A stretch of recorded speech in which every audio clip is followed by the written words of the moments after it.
অনুরাগের ছোঁয়া ধারাবাহিকে আজকের পর্বে দেখা যায় যে দীপা প্রবীণবাবুকে স্পষ্ট জানিয়ে দেয় তাদের সকলের জন্য সে নিজের জীবন দিতে রাজি আছে, কিন্তু সূর্যকে কোনোদিনও সে ডিভোর্স দেবে না।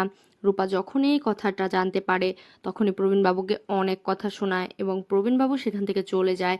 বাড়ি এসে উর্মি ও অনুজা যখন জিজ্ঞাসা করে কি হয়েছে, তখন প্রবীণবাবু বলে যে দীপা বলেছে ও কোনোদিনও সূর্যকে ডিভোর্স দেবে না।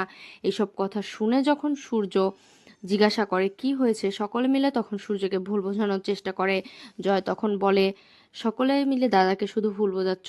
সূর্য দীপার একটা বিয়ের ছবি দেখিয়ে সোনা বলে এই হচ্ছে দীপা, এই দীপা আমাদের সমস্ত কিছু শেষ করে দিয়েছে, আমার জীবনটাও শেষ করে দিয়েছে। সকলে মিলে সূর্যকে বোঝায় যেন চারুকে সে বিয়ে করে। অবশেষে প্রবীণবাবু বলে তুই যদি বিয়েটা না করিস চারুকে, তাহলে আমি আর বেঁচে থাকবো না, আমি আমার মরে যাওয়াই ভালো। এতে করে রাজি হয়ে যায় চারুকে বিয়ে করার জন্য সূর্য। অন্যদিকে দীপা কিছু না বলে সেনগুপ্ত বাড়ি যাওয়ার উদ্দেশ্যে বেরিয়ে পড়ে। রূপা তখন দীপাকে ছোটবেলার মতো নিজে হাতে খাইয়ে দেয়। ঠিক সেই মুহূর্তে দীপ ও জয় সেখানে এসে হাজির হয়। দীপ তখন বলে বর্মা তুমি কিছু করো।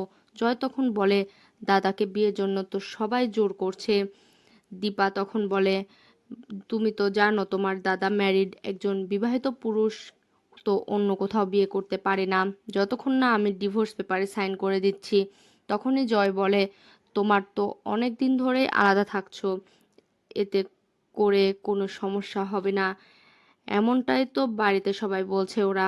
অন্যদিকে উর্মি প্রবীণ ও সোনাকে বলে যে দাদাই যেহেতু একবার রাজি হয়েছে, আবার যদি মত পাল্টে ফেলে তার আগেই কিন্তু আমাদের সবটা করে ফেলতে হবে।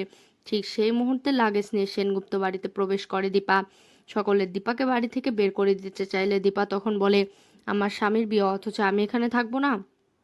সোনা তখন বলে তোমাকে এক্ষুনি বাড়ি থেকে বেরিয়ে যেতে হবে, তোমার এখানে থাকা হবে না। উর্মি ও সোনা মিলে যখন অপমান করতে থাকে তখন চারু বলে ও যদি এখানে থাকতে চায় তাহলে থাকুক, আমার কোনো সমস্যা নেই, আমিও দেখতে চাই ও কি করতে পারে। ওর সামনে আমি এবার এসএসকে বিয়ে করব, এটা প্রমাণ করে দেব যে আমি এসএস এর যোগ্য স্ত্রী। এসব বলে দীপা ঘরে আসে। যেভাবেই হোক সমস্তটা আমাকে আবার আমার করে নিতে হবে, সবকিছু আমার ঠিক করতেই হবে। আড়াল থেকে রুডি সমস্তটা শুনতে থাকে। দীপা যখনই তাকায় রুডি সেখান থেকে চলে যায়। দীপা বুঝতে পারে বাইরে কেউ এসেছে। রুডি যখন আবারও ঘরের ভেতরে দেখতে চায় দীপাকে কি বলছে, ঠিক সেই মুহূর্তে দরজা খুঁড়ে দিলে রুডি ভেতরে পড়ে যায়। তখনই বলে যে আপনি আপনি এখানে কি করছেন, এভাবে অন্য মহিলার ঘরে উকি ঝুঁকি দেওয়া, কি শুনছেন। রুডি কোনো কিছু না বলে সেখান থেকে পালিয়ে যায় আর মনে মনে বলে এভাবে বেশিক্ষণ থাকা যাবে না, তাহলে আমি ধরা পড়ে যাব। অন্যদিকে চারু বিয়ের জন্য রাজি হয়ে যায়। সকলেই তখন বিয়ের অনুষ্ঠানে মেতে ওঠে। তখনই বলে ওঠে যে আপনাদের সবার সামনে সবাইকে আমি একটা জিনিস দেখাতে চাই। এবার রুডির সামনে আসে এবং নকল চুল ধরে টান দিতেই রুডির মুখোশ সবার সামনে নিয়ে আসে। সোনাকে তখন চারু বলে তুমি দীপাকে ভুল বুঝেছিলে, দীপা যা বলেছিল সমস্তটাই সত্যি, আমি দীপার কথাতেই এই বাড়িতে এসেছি শুধুমাত্র এসএসকে সুস্থ করার জন্য। আমি এতদিন নাটক করে গেছি শুধুমাত্র এই রুডির মুখোশ সবার সামনে আনার জন্য, রুডির থেকে তোমাকে বাঁচানোর জন্য। সোনা এর পরবর্তীতে অনুরাগের ছোঁয়া ধারাবাহিকে কি হতে যাচ্ছে তা সবার আগে জানতে অবশ্যই আমাদের চ্যানেলটি সাবস্ক্রাইব করতে হবে।